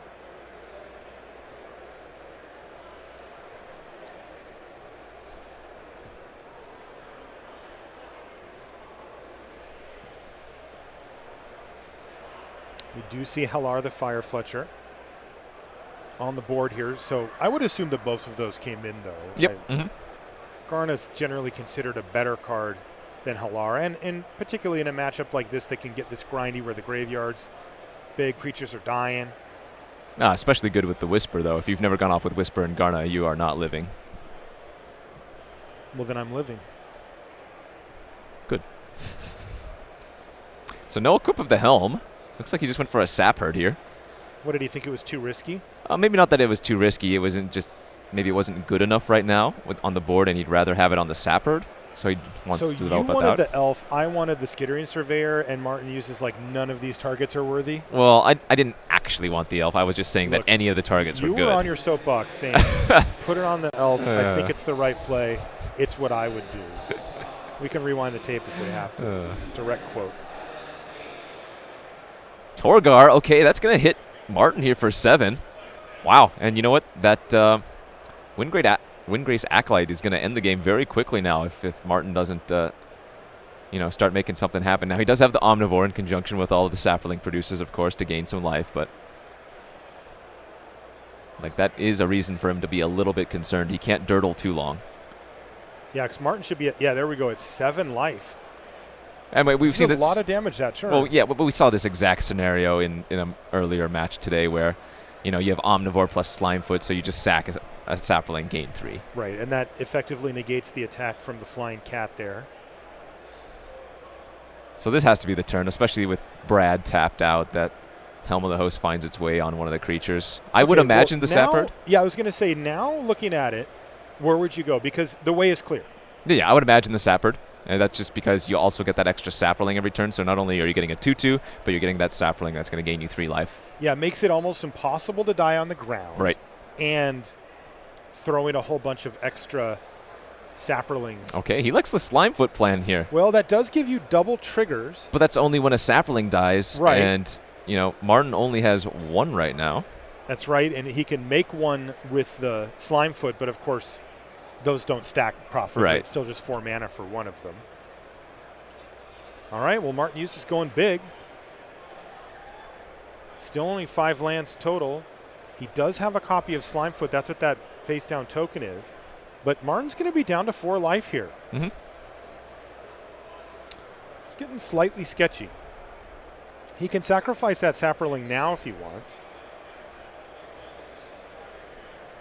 For mana efficiency's sake, he might do that at the end of the turn. Right. I'm a little worried about Martin's mana situation. Oh, boy. How about another Windgrace Acolyte? Yeah, that's an issue, too. That clock is very real now. He decides not to sack the Sapperling at the moment. Yeah, I'm very surprised he didn't put it on the Sapper just for those extra Sapperlings. Yeah, he may regret that. Now, he also could do that now. He could, but why not have just done it last turn, I wonder then? I mean, look, moving on, you know what I mean? Sure, saying, okay, wait a minute, this isn't great. And if he does it, if he goes land, move it, he could still have 2 mana. Oh, boy, he's going for Tatiova land drop. Okay. He will have 3 Slime Feet now. So sacking a Sapperling is actually pretty huge. Yeah, it's 5 life. It's 5 life plus a drain for 3. Yeah. That's very, very good, obviously, but... Yeah, no, I get what you're saying. You just don't want to die. Yeah. I would have gone for the life gain first, but, I mean, this does stack up nicely. It's just now he's going to have to start investing 4 mana a turn to produce a Sapperling off of Slimefoot as opposed to just getting that Sapperling for free. Yeah, or he can change directions and go for the Helm of the Host next turn. Right. Now that he's gotten enough Slime Feet. Yeah, but, boy, it's slim awkward. margins. Slim margins. Yes, he's put a lot of pressure on this middle part of the game. Yeah. Where he really wants to just get to the late part of the game and take advantage of Helm of the Host. Oh, and Halar going to deal 1 damage to Martin as well. Close. Yep. This is really close. Halar off of kick spells puts even more damage down. Oh, I'm getting nervous. Yeah, this is a close one. Martin needs to win this one and the next one. That's right. Now, it does look, though, like he's about to seize control of this game. I agree. And I don't know if Brad can beat that if he gets another Slimefoot down and can start just sacking even 1 Sapperling per turn. All right, Tatiova doing what she does. He's also getting life off of that. Let's not forget that. That might be a migration now. Oh, okay, there we go. We found some Sapperlings. Oof. So now he has 4 Slime Feet. 2 mana available, though. Right, but it's still plenty, right? It's 6 life for each Sapperling at this point. 2, 3, 4, 5, 6, and a drain of 4. And a drain of 4. So he can gain 12 and put 8 life loss on Brad Nelson by just sacking 2 of these stupid Sapperlings? Combo assembled, as they say. So I imagine that Martin probably had that Sapperling migration in his hand, which is why he didn't equip it to the Sapherd initially. Now, he was playing, a little bit slimmer of the margins there. He could have definitely got blown out by maybe like a Gift of Growth or something, but this is going to end the game quicker in his favor. That's right. So he may go for it here and just, no, he's still going to be patient. land, life. Draw a card. And there's another sapper. That has to do it. Yeah, that's going to be 5 now. It's probably just lethal, right? It is. I believe so, yeah. He just sacks his board and kills Brad. Well, each sapling sack is 5 damage and 7 life. And that's going to do it for game number 2. Martin Yuza assembles the super sapperling combo with Helm with a Host and gets the job done. Turns out, Marshall, Martin was playing 5 slime feet. They're still on the table. We found the number. Yeah, we did. That was kind of crazy. Wow, that was a great game and a really cool way to end it. But that means we've got one game. The decider. I love this. This is why I come out here, Kenji, to watch games like this. Not for my company? Of course for your company. That's only when we're not on the air. Oh, yeah. Yeah. Although you're the one that ditched out on basketball last night. It wasn't me. Dude, I went to the gym. So did I. Yeah, but well. Kenji got to stay swole. Dude, Daddy Cheon, I got to catch up, man. Yeah, you're not catching him. Nobody is. So, Brad Nelson versus Martin Yuza. These two guys know each other very well. Martin Shuhei and Corey are also pretty familiar with top 4ing these team events, by the way. How many times have they top 4'd together as a team? It's got to be a decent number, right? For which team? Martin Shuhei and Corey. Oh, absolutely. Yeah. Including to win. Yeah, oh, these guys are no joke.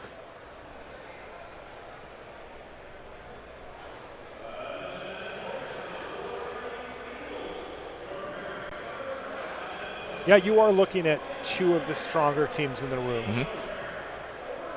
It's just crazy to think about. The team on the right has, 60-plus GP top 8s combined? Ugh. Yeah, way more than that. Yeah. Well, that was very conservative. Yeah, 58 with just the 2 on the top, and then you just throw in Corey Burkhart's as well. Yeah, it's super impressive stuff. And, I mean, that being said, these 3 guys on the left, I mean, how many no GPs slouches, have they won? absolutely, yeah. I mean, Brad Nelson's a monster. Creature-type bear. BBD's won his fair share of GPs. I mean, Martin Muller's the wonder kid. I mean, these teams are fantastic. Okay, one more game. Brad Nelson versus Martin Yuza. The winner of the game is going to put his team into the top 4. The loser will not. Good start for Martin just to do that. By the way, that was Brad choosing the draw, correct? Looked like it. Yeah. And might just get punished here, ran over. Hey, it could happen, right? Llanowar Elves changes things so dramatically. The dynamic is just there now. He's playing on the back foot already. Even if he plays just like a 2-2 here, trades away with the sapper, then Martin maybe gets to play a 4-drop Omnivore, something like that. Yeah, and look, he's just casting a sapperling migration here to buy some time.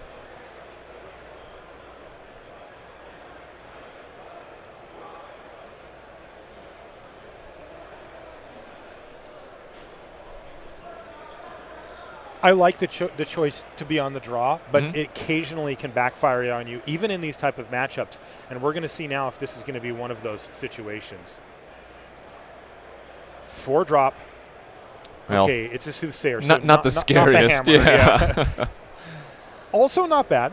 No, good. But that's more for the grindy game, not for the kill you quickly. Like if that was the Omnivore, then yeah. Then you're in trouble. I think Brad is feeling it. Halar, the Fire Fletcher. Here on turn 3 for Brad Nelson. He's going to pass the turn back with what looks like a stable board. I mean, Martin has an Eviscerate in hand. They might just use that and then get aggro. I would. Let's see if the elf gets in the red zone. Oh, he's lining it up like it might be. Yeah, that's an interesting one. It's a pretty easy block, I think, for Nelson. And Yuza does have places to put that mana later. So I don't blame him for not wanting to put that elf at risk. He's trying to close the door on this game as quickly as possible, but Nelson's hitting land drops and playing spells every turn, so I don't think that Martin's going to be able to just run over Nelson this game. It's very hard to keep up the pace of remove your thing and attack, remove your thing and attack. For consecutive turns. Right. maybe 2 in a row you can do, but it just gets so difficult. And here we see Martin Yuza have to pump the brakes. He's going to play a nice one, though, a Mammoth Spider. But, boy, that Omnivore, card of the day. No doubt about it. Yeah, we're probably just going to see each player play some creatures and pass the turn for a little bit until somebody can find that crucial spell that kind of swings it. Okay, Grow from the Ashes here. Pretty nice from Brad as it develops out his mana, and he has now untapped lands to, say, sacrifice that Saproling to the Omnivore. This might be a setup for playing, say, 2 spells next turn, or maybe just a nice old Torgar.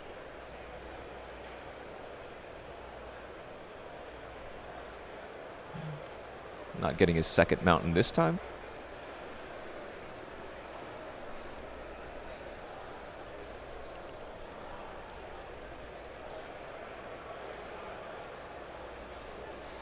All right, so this is another good turn for Martin if he has a removal spell. Yeah, if he has a removal spell, he's looking pretty good here. Right, he gets to crash in for 7 damage. I think I saw a Tatyova in his hand, though, so it just needs to find a blue source. That would do just fine.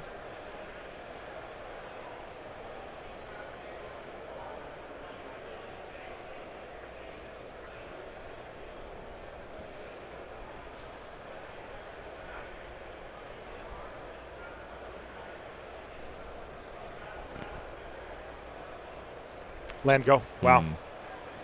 Now what do we think, Kenji? Well, still precarious spot here for Nelson with really the only relevant permanent, just the Omnivore.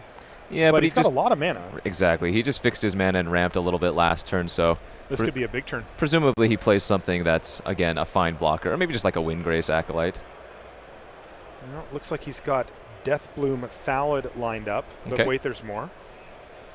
Fungal Plots. Sure. That's the kind of card that can power him through to the late game. Yeah, definitely. He's got 1 creature in the graveyard right now, and it was land go for Yuza. Uh-oh, has Yuza ran out of gas here? Definitely looks like it. Tatyova. He wouldn't play the land, though, right? Kind of weird. He could have also a kicker card in his hand. He might start thinking about sacrificing that Llanowar Elf soon enough. Mm-hmm. Yeah, just because you don't need it as much right now. Sure. Anymore. The mana, I mean, it did its job, right? So his hand is Tatyova Forest right 2, now. 4. Okay, he also, remember, he has that Verdant Force in his deck, so it could be that he's playing out the lands just in case he draws the Verdant Force. Makes sense. Makes perfect sense. And by the way, he didn't block with the Elf. He blocked with the Sap Herd and then sacrificed it to the Soothsayer. So he is on that plan. He does have that going for him. But, boy, finding some type of card that gives him multiple creatures would be so good at this late juncture in the game as we see Windgrace Acolyte hit the battlefield for Nelson and give him a threat that can't actually get through right now. Oh, I think he just drew Song of Freyalise. Okay, that's a way to fix his mana for that Tatyova. He could cast it right now. If he has a land in hand, I think that's what he probably goes for. And he does. He had a forest last turn. Okay. Yes. So we're going to see the song here. We're going to see the Elf tap for blue mana, Marshall. I love this. It has evolved. Unless he's going to plan to block with a... Oh, yeah, looks like they might tap the Soothsayer here instead. Either way, we expect to see a Tatyova. And these next few draw steps for Martin are going to be very important because say he plays Tatyova, plays the land, finds like a Sapling Migration off of that. Oof. Well, then he gets to play Sapling Migration next turn, and then those tokens will be on the battlefield for when the Song of Freyalise hits its final chapter. Chapter 3, oh boy. We could see some real fireworks here for Martin Yuza. This is an extremely important juncture in this match. That is a land on the battlefield, triggering Tatyova, draws a card. He'd love to see any of his high-end stuff, anything that costs 5, 6, 7, in his case, 8 mana. Yeah, Verdant Force would be insane next turn, too. Mm-hmm. Did he find another Llanowar Elves? No, he's just going to pass a turn back. He surely would have played it if that's what he had. Well, he's holding up the Soothsayer activation. Maybe he wants to block the Omnivore again and sack the Elf. Right, but he would be able to still activate it, right? Yeah. Just with the Elf and the Spider. The Spider, yeah. Yeah. I just, whenever I have Song of Freyalise, I want as many creatures on the battlefield as possible. So I don't know what that last card was for Martin, but boy, these next few turns are extremely important for whoever's going to win this match. And Brad makes basically the only attack he can. Omnivore.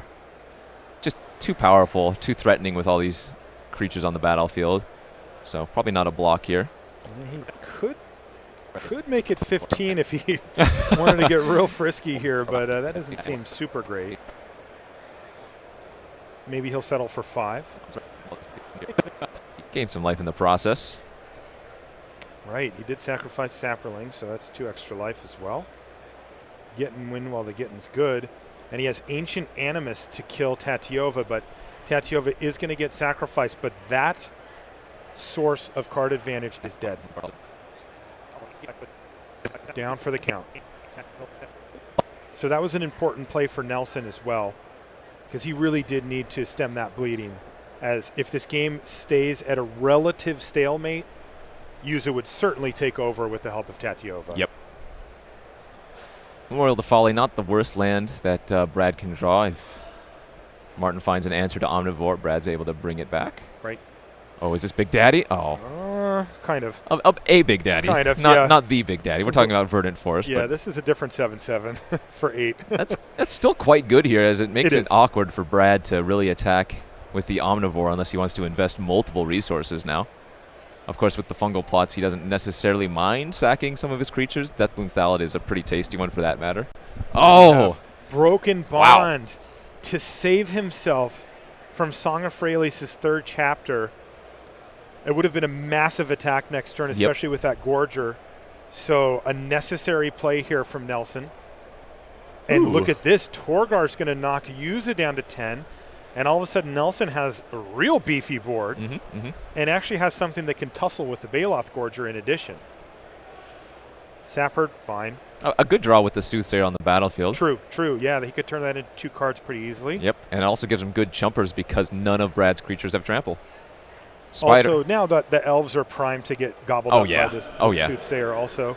So this board state looks the way it looks now, but Martin could easily have 2 to 3 more cards in his hand, plus his draw step next turn by the time we get there with all that mana. Yeah, I favor Martin's positioning just a little bit because his card advantage is slightly better than Brad's, because Brad needs actual creatures to die for that fungal plots to get online. Now, he can sack those saplings if he wants to, but again, we were just talking about how important it is to keep them for the Omnivore, because the Omnivore wants to keep attacking as well. And it is. In fact, it looks like Martin's going to make a big play here and say, all right, Brad, what do you want to do? I'm going to put 3 big creatures on your Omnivore. Yeah, this forces some action. The only downside is that because Brad has that Memorial to Folly, he can just rebuy the Omnivore if he wants to and recast it. So, but he still has to lose a couple of Saprolings. Correct, depending on once you what. Yeah. Baloth Gorger. He's put a total of 12 power in front of it. Well, this is not bad for Martin, though, because the Spider is going to get eaten, which allows the Windgrace Acolyte to eventually get in there. So not bad for Brad. Sorry, not bad for Brad. Yeah. What I meant. And remember, Martin's down to 10 thanks to Torgar, so the clock could be quick. Martin's going to have to start digging for more of his combo pieces like we saw in the first game if he's going to win this one. Yeah, and I think Brad's just happy to get that Spider off the battlefield. Now we see the Memorial to Folly. Yeah, he's just going to buy back the immediately. Absolutely. He has a land drop to play too, so he can actually cast it, and off we go. Okay. Pass the turn back. Now, Martin has a bunch of cards in hand now, and there it is, Slimefoot. Minigame time, Marshall. Minigame engage. So now the whole game is going to revolve around Slimefoot the Stowaway, and if Brad Nelson can find an answer for it in the next couple of turns, because if he can't, one tallow candle off the top. Candle ripped it cold, kids. Wow. Love that. All right, so candle immediately being used. He needs to tap another. There we go. So Martin's probably going to poop out a sapling in response. Now he has to decide if he wants to sack it to draw a card or just make another sapling. 2 saplings versus 1 sapling and 1 card draw. So the difference would be the drain? You prefer to have 2 saplings, right? Like just... Well, maybe. I think you might want to sack the slime because you just need to find an answer for the Windgrace Acolyte anyways. I see. You're talking about sack the slime. Exactly. Okay. I'm on board. After you make out the first sapling. That makes sense. So he's going to do that, get himself some value, leave himself with a sapling that can also block here if Torgar hits the red zone. Yep. I mean, he can also attack or block with the Baloth Gorger, sure. For the trade. Yeah, it's a close game. But Brad's actually not going to give him the opportunity Does Martin use his mana? No. He's just going to untap, draw his card for the turn. Slimefoot the Stowaway made a brief appearance. Uh-oh, this looks big, Marshall. Is this the Verdant Force? It looks like it. Wait, this is... Wait. Oh. I don't think we need 12 mana, Martin. What do you got here, buddy? Oh, he's going to get aggressive now. I like it. So it must be a large creature that he has in This hand. makes me feel like it might be that that Verdant Force. Oh, an Omnivore. Okay. Omnivore's good. And there's a a Verdant Force. The Oh, my 1/2 gosh. punch from Martin Yuza. He says, on your upkeep, I'm going to make a creature. Now, the Slimefoot's not on the battlefield, so he doesn't have like the ultimate super combo, but he's drawing multiple cards per turn. And gaining 2 life. And gaining 2 life. This is going to be extremely difficult to beat. And once again, Brad is put in a position where he must kill a threat on the other side. The last 2 turns, it's just been like, Slimefoot, you better kill this. And Brad said, okay. And now it's Verdant Force plus Omnivore plus Soothsayer. And he just passes the turn, Marshall. No attack from the Acolyte here.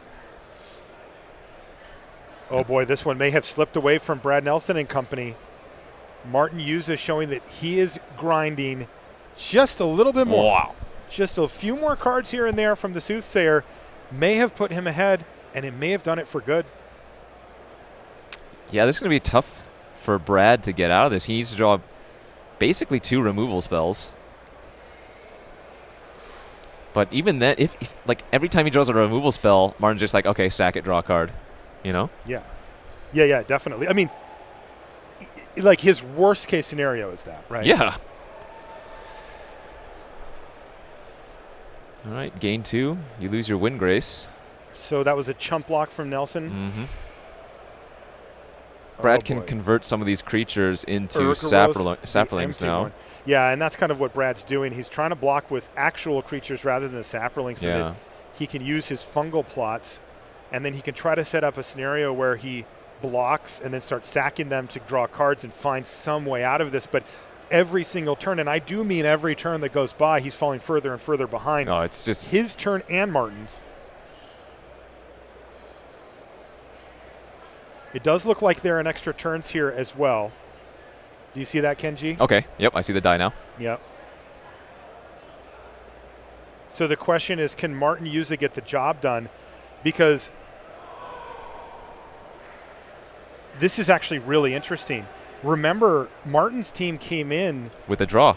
They already had a draw. If they pick up a draw here, Brad Nelson's team would be in.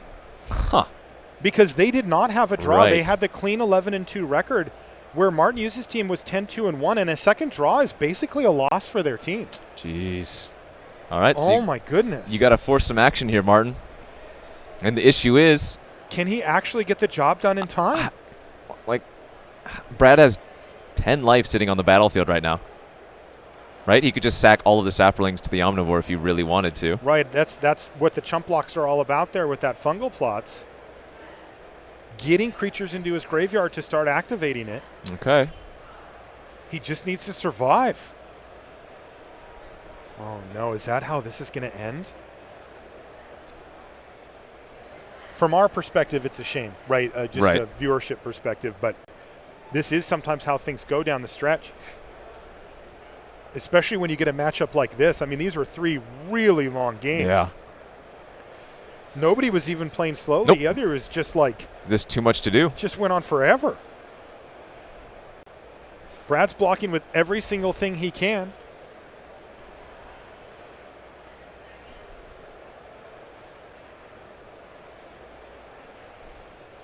Kind of a little song and dance here where if one person sacrifices to Omnivore, the other obligated to. Or at least incentivized to. That's right. But, I mean, this really helps Brad because this is cushioning his very important life total here. Well, I think Martin actually wants to get all of the tokens off as quickly as possible just so that he can swarm. Sure, but, I mean, with turns going on, how do you get out of it? You need to find just a hard removal spell. Okay, so it looks like Brad let the Omnivore die. Or they both let him die. I see. So one of them flinched and the other said, okay, fine. Yep. Go to damage. But that's turn 5, right? Was it turn 5? Yeah. Oh, no. I think we just saw a draw to finish this thing. And if that's the case, that is Brad Nelson Brian Brown-Dooley and Martin Muller advancing to the top 4 with an unlikely draw in the last round. That's crazy. But they were in a position where a draw didn't punish them, and it did punish Martin Muse's team, and they're out. Holy so moly. That is going to be your top 4 there. Just to run it down for you, Andrew Tenjum, Petr Sahurik, and Pete Ingram were your number 1 seed. They got paired up against Paulo Vitor Damarosa, Eric Froelich, and Ben Stark. They actually conceded to them. So both of those teams advanced in. Then we saw Tu Shenhar and Ostrovsky defeat the very tough team of Pat Cox, Luis Scott Vargas, and Andrew Beckstrom to get their slot. And then Brad Nelson, Brian Brown-Dooley, and Martin Muller in the slimmest of margins sneak their way into the top 4 with a draw. Now our players are getting geared up for Booster Draft as we work our way into Sunday Night Magic, and it's going to be team draft. So this is a little bit different than what you might be used to. There's only 6 players, of course, 2 teams of 3.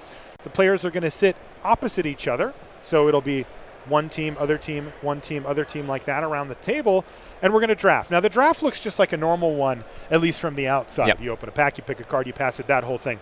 But on the inside, things are a little different. Little nuances.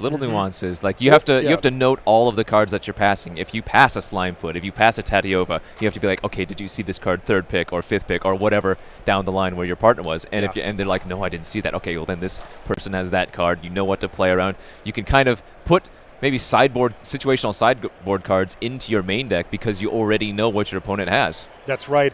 A lot of nuance and a lot of play to team drafting. It's very skill intensive, and it's going to be coming up next. First, we got a little commercial break. We'll be back right after that.